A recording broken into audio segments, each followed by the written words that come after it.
ایک دفعہ حضرت عائشہ صدیقہ رضی اللہ تعالی عنہا آرام فرما رہی تھی۔ آسمان کے اوپر ستارے چمک رہے تھے۔ حضرت عائشہ صدیقہ رضی اللہ تعالی عنہا نے سوچا کہ کیا کسی بندے کی اتنی نیکیاں ہوگی جتنے آسمان کے اوپر ستارے ہیں؟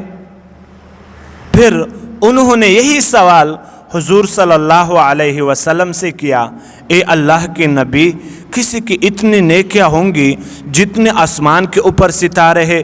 حضور صلی اللہ علیہ وسلم نے فرمایا، جی ہاں، حضرت عمر رضی اللہ تعالی عنہ کی ہوگی۔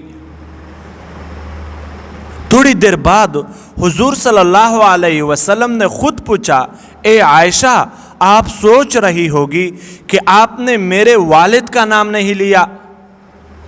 حضرت عائشہ صدیقہ رضی اللہ تعالی عنہ نے فرمایا، اے اللہ کے نبی، واقعی میں اسی بات کو سوچ رہی تھی کہ آپ نے میرے والد کا نام نہیں لیا۔ حضور صلی اللہ علیہ وسلم نے فرمایا، اے عائشہ، حضرت ابوبکر صدیق رضی اللہ تعالی عنہ نے جو ایک رات میرے ساتھ غار ثور میں گزارا تھا، اس کی اتنی نیکیاں ہے کہ وہ آسمان کی ستاروں سے بھی زیادہ ہے۔